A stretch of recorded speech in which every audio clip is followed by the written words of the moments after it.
Está começando Direto ao Ponto, um programa de perguntas e respostas. Direto ao Ponto, a sua dúvida analisada de forma lógica e equilibrada. Direto ao Ponto, uma realização do grupo Os Mensageiros. Ouvi dizer que o Espiritismo tem uma hipótese original para os casos da chamada inversão sexual. Isso procede?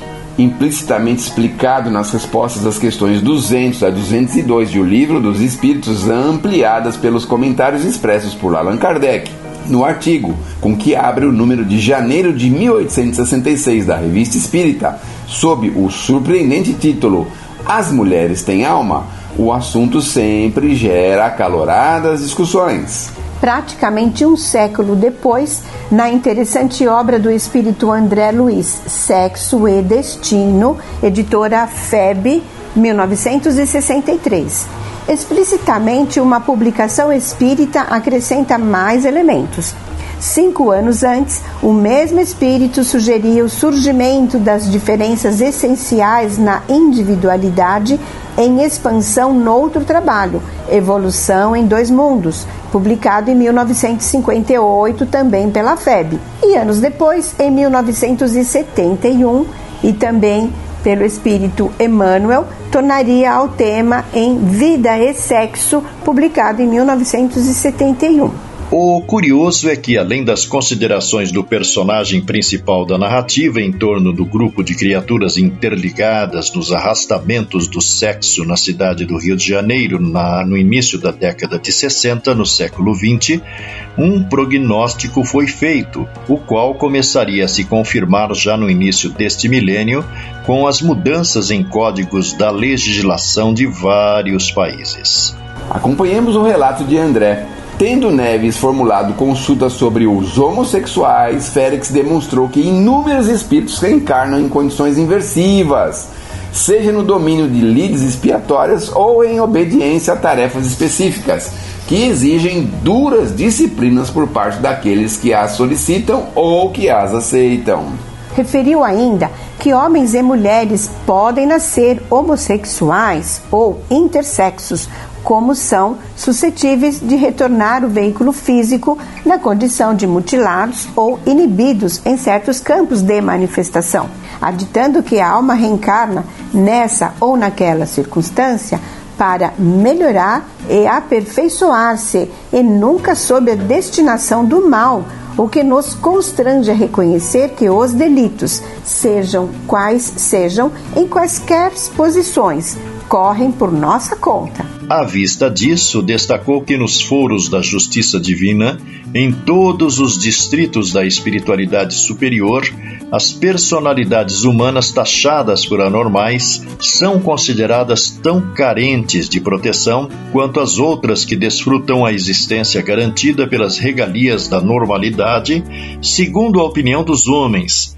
observando-se que as faltas cometidas pelas pessoas de psiquismo julgado anormal são examinadas no mesmo critério aplicado às culpas de pessoas tidas por normais, notando-se ainda que, em muitos casos, os desatinos das pessoas supostas normais são consideravelmente agravados por menos justificáveis perante acomodações e primazias que usufruem no clima estável da maioria. E a ligeira pergunta que arrisquei sobre preceitos e preconceitos vigentes na Terra, no que tange ao assunto, Félix ponderou respeitoso que os homens não podem efetivamente alterar de chofre as leis morais em que regem, sob pena de precipitar a humanidade na dissolução, entendendo-se que os espíritos ainda ignorantes ou animalizados, por enquanto em maioria no seio de todas as nações terrestres, estão invariavelmente decididos a usurpar liberalidades prematuras para converter os valores sublimes do amor em criminalidade e devassidão.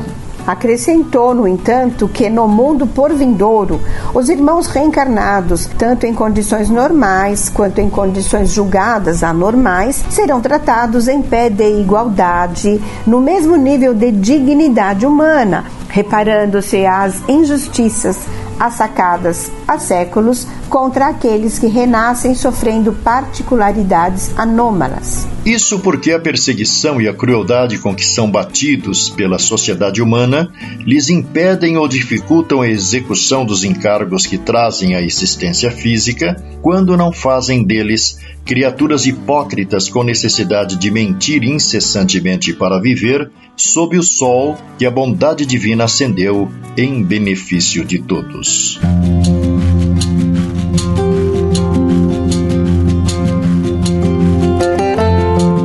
O Grupo Espírita Os Mensageiros tem também seu braço social, a AME, Amigos Mensageiros Espíritas, que mantém atividades com pessoas em situação vulnerável todos os dias do ano em São Paulo, na capital, Carapicuíba e na cidade de Piedade.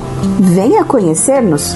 Escreva-nos para se inteirar das demais atividades do grupo enviando sua correspondência para a nossa Caixa Postal 522, CEP 01031-970 São Paulo SP, ou pelo endereço eletrônico mensageiros@mensageiros.org.br. Procure-nos também no Telegram como Rádio Mensageiros e escreva-se pelo WhatsApp, telefone 5511 95299 6550.